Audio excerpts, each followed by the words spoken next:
Assalamualaikum warahmatullahi wabarakatuh. Kembali lagi bersama saya Muhammad Jenal Hakim. Di sini saya menjalankan tugas yang kedua, Project UAS Classification, dan datanya saya mengambil dari Kaggle.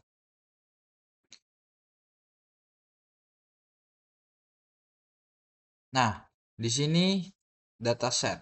Dataset yang digunakan berasal dari dataset publik, dalam kurung itu saya mengambilnya di Kaggle ya.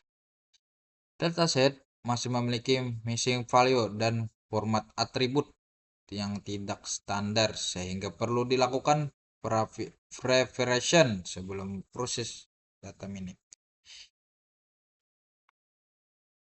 Yang kedua, data preparation handling machine 1, handling missing value, nilai kosong pada beberapa atribut diisi menggunakan main untuk data numerik dan modus untuk data kategori. Yang kedua, set role, atribut status produk ditetapkan sebagai label dalam kurung kelas. Menggunakan operator set role. Yang ketiga, declared, beberapa atribut numerik diubah menjadi kategori dalam kurung rendah atau sedang dan atau apakah tinggi agar mempermudah proses klasifikasi dan meningkatkan performa algoritma. Yang pada bagian ketiga, metodenya pada pembagian data eksperimen yang dilakukan menggunakan cross validation. Ini nih 10 volt ini adalah standarnya pada cross validation. Untuk mempengaruhi hasil yang lebih stabil, metode data mining yang digunakan dengan lebih dari satu, yaitu decision tree nilai Neves Bayes. Pada bagian keempat, proses training dan testing. Yang pertama, data training digunakan untuk membangun model klasifikasi. Dan yang kedua, model yang terbentuk kemudian diuji menggunakan data testing. Dan yang ketiga, operator apply model digunakan untuk menerapkan model ke data uji. Dan yang keempat, evaluasi digunakan menggunakan operator performance. Dan yang kelima, hasil evaluasi. Evaluasi model dilakukan menggunakan akurasi, version, dan recall. Hasilnya menunjukkan satu, decision tree menghasilkan akurasi lebih tinggi dibandingkan West Bayes. Dan yang kedua, model decision tree lebih mudah dipahami karena menghasilkan aturan berbentuk keputusan. Dan yang keenam, perhitungan manual decision tree. Perhitungan manual dilakukan menggunakan entropy. Dan entropy informant scan rumus entropy di sini saya mencatatnya seperti ini, dan rumus Eversegen saya melihatnya seperti ini di rapid manner.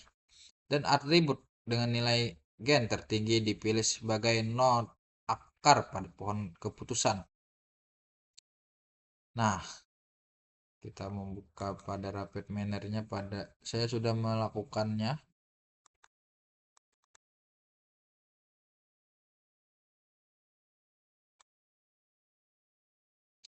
Nah, di sini kita harus membuka red CSP dulu pada bagian operator. Lalu kita tambahkan filenya. Filenya di sini saya tadi mencari di Kaggle, ini adalah datanya. Setelah itu saya tambahkan set role. Dan pada bagian set role ini saya tambahkan di sini device status dan di sini label. Lalu saya cari lagi tadi pada bagian operator ini, saya mengetiknya cross validation. Setelah itu saya taruh di sini. Pada cross validation ini nomor voltnya itu 10. dan itu adalah standarnya. Sampling di sini saya pilih sampling soft flat sampling. Nah, di sini saya tambahkan lagi data split. Ini yang saya ubah, yang saya tambahkan. Dan sini descent tree-nya. Setelah itu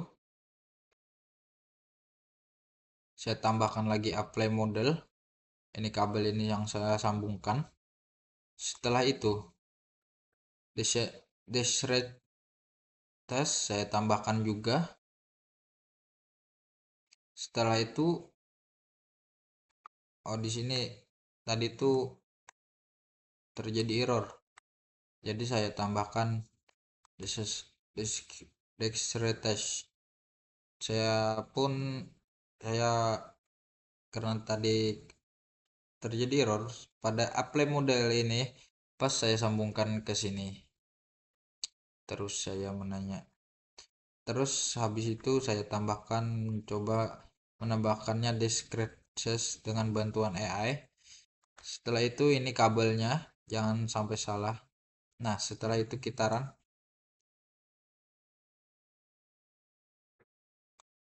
Nah, ini adalah datanya. Pada performernya ini adalah 100% ya. Ini cukup kuat regression tree-nya. Ini set roll-nya.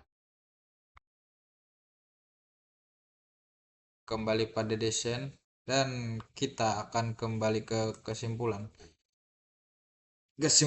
Berdasarkan hasil eksperimen yang saya lakukan tadi, metode decision tree memberikan performa terbaik dalam klasifikasi kualitas produk. Proses data, prevention dan discretion terbukti berpengaruh terhadap peningkatan akurasi model. Nah, mungkin itu saja yang dapat saya sampaikan. Mohon maaf atas kesalahan saya, atas kesalahan kalau ada kesalahan saya saat berbicara tadi. Mohon maaf dan saya tutup sampai di sini dulu. Terima kasih.